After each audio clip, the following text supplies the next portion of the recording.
샬롬. 형통케 하시는 하나님의 축복을 받아 누리는 모든 사람들이 되기를 원합니다.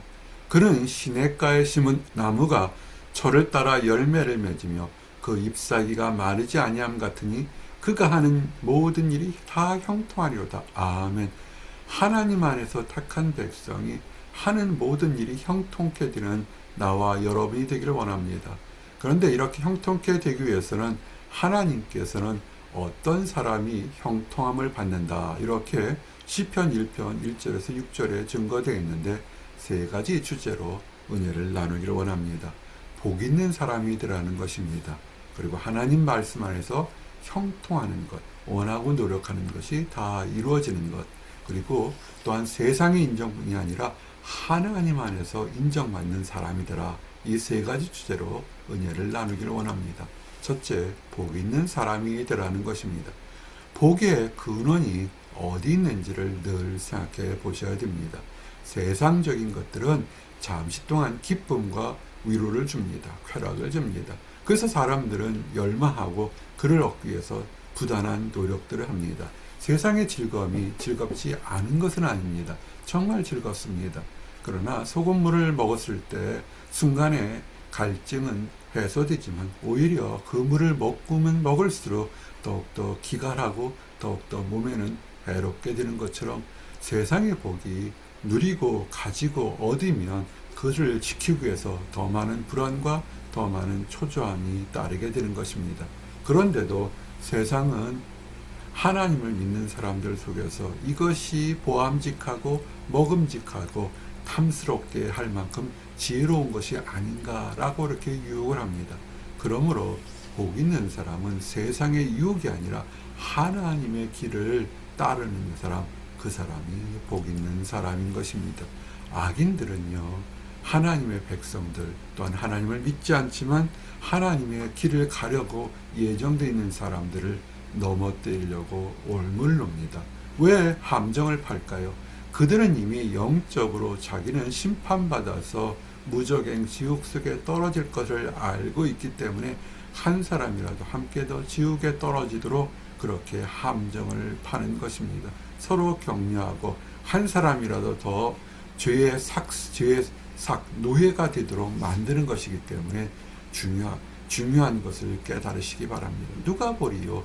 너와 내가 하는 행동을 누가 알리요? 하지만 하나님도 알고 본인도 알고 상대방도 알고 악한 영도 알고 있다는 것을 깨달으시고 함정에 빠지면 안 됩니다.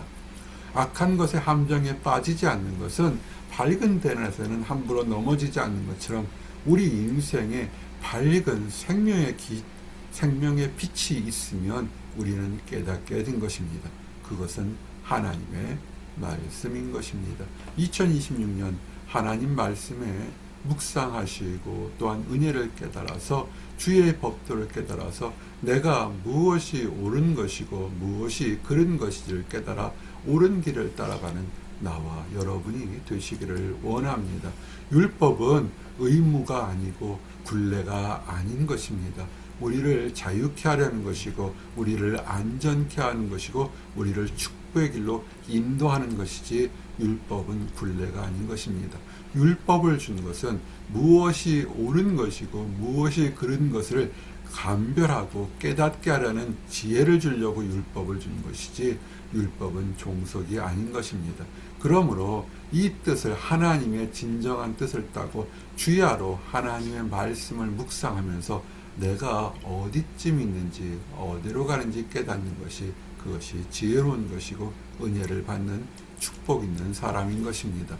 세상에 말씀을 너무 치우치지 마시기 바랍니다. 말씀에만 너무 전념해서 세상 것을 잊는 것도 어리석은 것이고 세상에 전념해서 하나님 말씀을 치우치는 것도 어리석은 것입니다. 하나님은 세상 속에서 나와 여러분이 빛과 소금의 역할을 하도록 부르셨던 것입니다. 하나님 말씀만 하나님 교회 안에만 살기를 원한다면 왜 우리를 성도라 불렀을까요? 왜 우리를 너희는 세상에 보낸다고 얘기를 했을까요? 그것은 치우치지 말고 험한 세상 속에서 살아 움직이는 하나님의 크리스찬 세상의 소금 어둠을 밝히는 세상의 빛으로 나가라는 것입니다. 치우치지 않기 위해서는 균형을 잡힌 생활을 해야 됩니다. 그럴 때 균형 잡힌다는 것은 들은 말씀, 기억한 말씀, 묵상한 말씀을 그저 머리에만 두거나 교회라는 어떠한 특정한 한정된 공간이 아니라 삶 전체에서 지켜서 행하라는 것입니다. 사랑하라. 그러면 하나님 안에서 사랑과 용서를 베풀고 누가 보든지 보지 않든지 주가 행하시는 것처럼 행하는 것처럼 거룩하고 온전하고 하나님의 말씀을 실천하고 또한 내가 부족할 때는 탄식하고 한탄하는 것이 아니라 주께 부르짖고 간구하는 것입니다. 이럴 때 우리의 삶이 더욱더 형통하고 은혜를 받게 되는 것입니다. 하나님께 맡기고 삶 전체에서 하나님을 의지하게 되면 때를 따라서 열매를 맺는다고 약속했습니다. 이것이 중요합니다. 철을 따라 열매를 맺으며 하나님의 때가 되면 반드시 필연코 하나님은 축복을 주신다는 것입니다. 내가 원하는 때가 아니라 하나님이 각 성도들에게 예비된 때가 있다는 것입니다. 빠를 수 있고 늦을 수 있고 편히 갈 수 있고 조금은 거칠게 갈 수 있지만 하나님의 때는 반드시 있다는 것을 보시면 됩니다. 다윗을 보십시오. 그가 왕으로 예정돼 있다 기름 부음을 받았다 했지만 그의 과정은 굴곡이 참 많았습니다. 그러나 그는 그런 모든 굴곡 속에서 하나님의 때를 바라봤을 때 그렇게 하나님의 마음에 합당한 왕 다윗이라고 평가를 받은 것처럼 나와 여러분이 하나님의 때를 기다리고 하나님의 능력을 바라볼 때 축복받기를 원합니다. 그 축복은 철 따라 비를 줄이니 꼭 필요할 때 하나님께서 도움의 손길과 은혜를 베풀어 주시겠다는 것입니다. 그리고 거기에는 열매를 맺습니다. 선한 씨앗을 뿌리게 되면 때가 되면 선한 열매를 맺게 된다는 것을 늘 기억하시고 우리는 씨앗을 심지만 비를 내리게 하시고 자라게 하는 것은 하나님의 은혜라는 것입니다. 우리의 삶에 하나님 앞에 소망의 씨를 뿌리고 노력을 하게 되면 하나님의 때에 축복을 얻는다고 하나님은 말씀하셨습니다. 언제부터? 오늘부터라는 것입니다.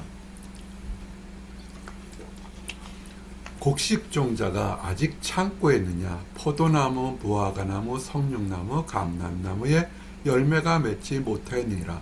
그러나 오늘부터는 내가 너희에게 복을 주리라. 아멘. 오늘 이 나와 있는 씨앗들, 곡식종자의 씨앗들 보십시오. 심어서 금방금방 자라는 어떤 배추나 풀 같은 것들은 심으면 금방금방 자라서 일주일이나 늦어도 한 달 후면 그 결과를, 열매를 얻을 수 있습니다. 그러나 포도나무, 무화과나무, 석류나무, 감람나무는 일정한 때가 있습니다. 기다리는 때가 있겠죠. 그런데 하나님께서는 그들의 축복된 씨앗을 가지고 있다면 하나님께서 복을 오늘부터 주시겠다는 것입니다. 열리지 않아도 오늘부터 그 열릴 것을 바라보고 믿음으로 나아가는 나와 여러분이 되시기를 원합니다. 악인들은 그렇지 않습니다. 악인들은 세상에서 잘 자라고 큰 소리 치는 것 같지만 바람이 불면 한순간에 사라지는 지푸라기처럼 흩어지게 됩니다.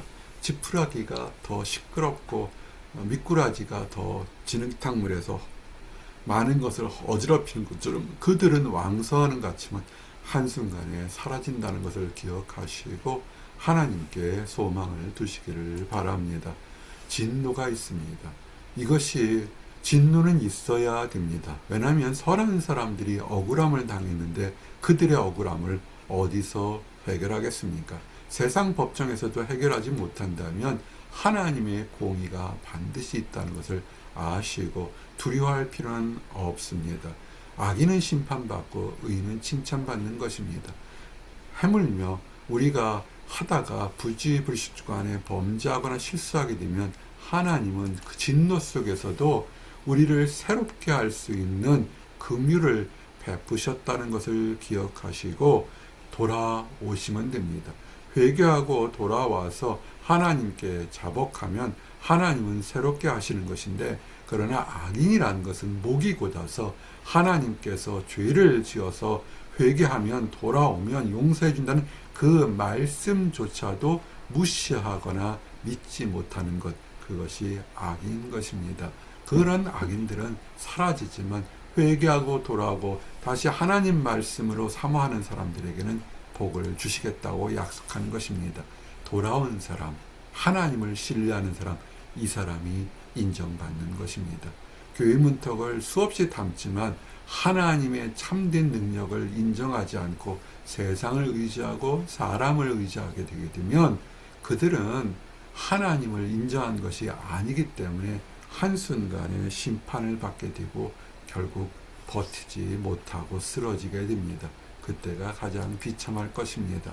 하나님께서는 하나님이 살아계심을 증거하기 위해서 공의로 심판하고 은혜로 축복을 주신다는 것입니다. 하나님이 안 계시면 어떻게 공의로운 심판이 있겠습니까? 하나님이 안 계시면 어떻게 은혜로운 축복이 있겠습니까? 그래서 선인에게는 은혜의 축복을 주실 것이고 악인에게는 심판을 받는 것을 증거가 드러나도록 반드시 믿는 사람과 믿지 않는 사람에게 보여준다는 것입니다. 그러므로 하나님의 길, 하나님의 살아계심을 인정하는 것, 그것이 축복의 시작이고 결론일 것입니다. 그러나 악인들은 하나님의 살아계심을 인정하지 않기 때문에 현세에서 그들을 자기가 필요한 것들을 다 누리려고 합니다. 때로는 하나님의 이름을 팔아서 그들의 사욕을 채우려고 합니다. 그들은 어리석어서 결국은 망할 수밖에 없는 것입니다. 우리의 삶에 최선을 다해서 노력하지만 그러나 그 결과에 대해서는 하나님께 맡기시기 바랍니다.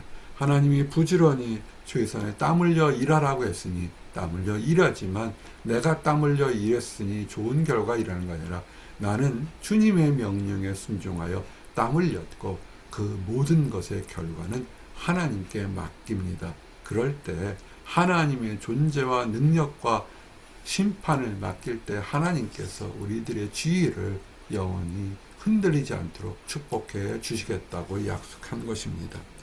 시편 1편에서 6절의 말씀은 짧지만 대대로 많은 세대에게 축복과 은혜가 됩니다. 많은 은혜의 말씀들이 있습니다. 물가에 심어진 나무처럼 우리를 축복해 한다고 약속하신 것을 기억하시고 우리가 하나님께서 형통케 하시도록 복 있는 사람, 하나님의 말씀을 전적으로 인정하고 실천하는 형통하는 사람들이 되기를 원합니다. 하나님께 소망을 두을 때 하나님부터 인정받아서 지금부터 오늘부터 은혜 받고 마지막 날에도 하나님의 심판에서 건전해서 구원의 축복받는 나와 여러분들이 되시기를 원합니다. 기도하시겠습니다. 하나님 감사합니다. 의인은 시냇가에 심은 나무가 철을 따라 열매를 맺는 것처럼 하나님께서 열매를 맺게 하시고 형통케 하신다는 사실로 인하여 감사합니다. 이 약속대로 하나님의 은혜 받는 모든 성도들이 되시기를 원합니다. 그런데 아직 하나님을 알지 못하고 안다고 하지만 그릇된 신념으로 하나님의 존재를 인정하지 못하는 안타까운 사람들이 있습니다. 그들의 마음이 열려서 하나님의 공의롭고 하나님의 은혜로운 것을 깨닫고 함께 축복의 대열에 나가도록 인도하여 주시옵소서. 늘 감사드립니다. 예수 이름 받들어 기도드렸습니다. 아멘.